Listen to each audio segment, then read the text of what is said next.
ഉപബോധ മനസ്സിൻ്റെ ശക്തി എന്ന ജോസഫ് മർഫി എഴുതിയ പുസ്തകം. അതിലെ അധ്യായം 10 സമ്പന്നനാകുക എന്നത് നിങ്ങളുടെ അവകാശമാണ്. ഈ അധ്യായത്തിൽ പറയുന്നത് സമ്പന്നനാകുക എന്നത് നിങ്ങളുടെ അവകാശമെന്ന് പറയാൻ ധൈര്യപ്പെടുക. നിങ്ങളുടെ അഗാധമായ മനസ്സ് നിങ്ങളുടെ അവകാശത്തെ നടപ്പിലാക്കി തരും. നിങ്ങൾക്ക് കഷ്ടിച്ച് ജീവിച്ചു പോകാനുള്ളത് മാത്രം പോരാ, നിങ്ങൾ ചെയ്യാൻ ആഗ്രഹിക്കുന്ന എല്ലാ കാര്യങ്ങളും അവ നിറവേറ്റാൻ ആഗ്രഹിക്കുമ്പോൾ അതിനാവശ്യമായ അത്ര പണം നിങ്ങൾക്ക് വേണം. നിങ്ങളുടെ ഉപബോധ മനസ്സിൻ്റെ സമ്പത്തുമായി നിങ്ങൾ പരിചിതമാവുക. നിങ്ങളുടെ ജീവിതത്തിൽ പണം സ്വതന്ത്രമായി വഹിക്കുമ്പോൾ നിങ്ങൾ സാമ്പത്തികമായി ആരോഗ്യമുള്ള ആളാണ്. പണത്തെ വേലിയേറ്റം പോലെ നോക്കിക്കണ്ടാൽ അത് ധാരാളം നിങ്ങൾക്കുണ്ടാകും. വേലിയേറ്റത്തിൻ്റെ കയറ്റങ്ങൾ സ്ഥിരമാണ്.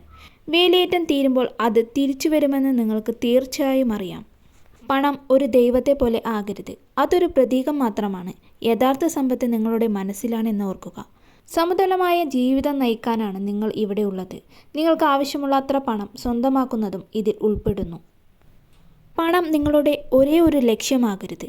സമ്പത്ത്, സന്തോഷം, സമാധാനം, യഥാർത്ഥ ആവിഷ്കാരം, സ്നേഹം എന്നിവ അവകാശപ്പെടുക. വ്യക്തിപരമായി സ്നേഹവും നല്ല മനസ്സും എല്ലാവരിലേക്കും പ്രസരിപ്പിക്കുക.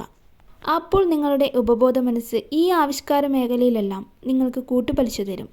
ദാരിദ്ര്യത്തിൽ ഒരു മേന്മയുമില്ല. ഇത് മനസ്സിൻ്റെ ഒരു രോഗമാണ്.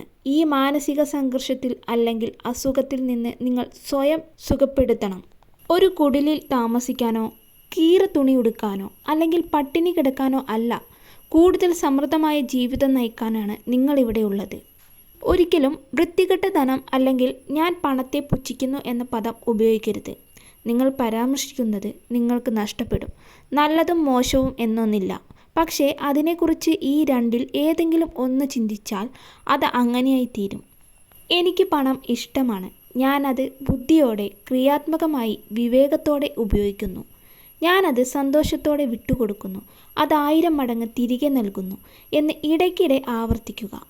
നിങ്ങളുടെ മനസ്സിൽ അന്തിമ ഫലം ചിത്രീകരിക്കുമ്പോൾ നിങ്ങളുടെ ഉപബോധ മനസ്സ് അതിനോട് പ്രതികരിക്കാനും നിങ്ങളുടെ മാനസിക ചിത്രം നിറവേറ്റാനും കാരണമാകും.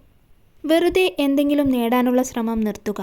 സൗജന്യം എന്നൊന്നില്ല. നിങ്ങൾക്ക് സ്വീകരിക്കണമെങ്കിൽ നിങ്ങൾ കൊടുക്കണം. നിങ്ങളുടെ ലക്ഷ്യങ്ങൾ, ആദർശങ്ങൾ, സംരംഭങ്ങൾ എന്നിവയ്ക്ക് മാനസിക ശ്രദ്ധ നൽകുക. നിങ്ങളുടെ ആഴത്തിലുള്ള മനസ്സ് നിങ്ങളെ പിന്തുണയ്ക്കും. സമ്പത്തെന്ന ആശയം സന്നിവേശിപ്പിച്ച് ഉപബോധ മനസ്സിൻ്റെ നിയമങ്ങൾ പ്രയോഗിക്കുന്നതാണ് സമ്പത്തിൻ്റെ താക്കോൽ.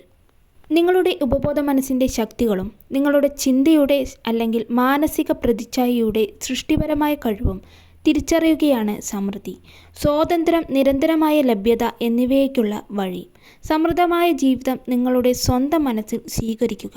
സമ്പത്തിനോടുള്ള നിങ്ങളുടെ മാനസിക സ്വീകാര്യതയ്ക്കും പ്രതീക്ഷയ്ക്കും അതിൻ്റേതായ ആവിഷ്കാരത്തിൻ്റെ ഗണിതവും പ്രവർത്തന തന്ത്രവും ഉണ്ട്. നിങ്ങൾ ധനപുഷ്ടിയുടെ മാനസികാവസ്ഥയിലേക്ക് പ്രവേശിക്കുമ്പോൾ സമൃദ്ധമായ ജീവിതത്തിന് ആവശ്യമായ എല്ലാ കാര്യങ്ങളും സംഭവിക്കും. നിങ്ങളുടെ ദൈനംദിന സ്ഥിരീകരണം ഇതായിരിക്കട്ടെ. ഇത് നിങ്ങളുടെ ഹൃദയത്തിൽ എഴുതുക. ഞാൻ എൻ്റെ ഉപബോധ മനസ്സിൻ്റെ അനന്തമായ സമ്പത്തുമായി ഒന്നാണ്. സമ്പന്നനാകുന്നതും സന്തുഷ്ടനാകുന്നതും വിജയിക്കുന്നതും എൻ്റെ അവകാശമാണ്. പണം എന്നിലേക്ക് സ്വതന്ത്രമായി, സമൃദ്ധമായി, ഇടവേളയില്ലാതെ ഒഴുകുന്നു. എൻ്റെ യഥാർത്ഥ മൂല്യത്തെക്കുറിച്ച് ഞാൻ എല്ലായ്പ്പോഴും ബോധവാനാണ്. എൻ്റെ കഴിവുകൾ ഞാൻ നിർബാധം നൽകുന്നു. ഞാൻ അത്ഭുതകരമായി സാമ്പത്തികമായി അനുഗ്രഹിക്കപ്പെടുന്നു. ഇത് വളരെ ഉത്കൃഷ്ടമായതാണ്.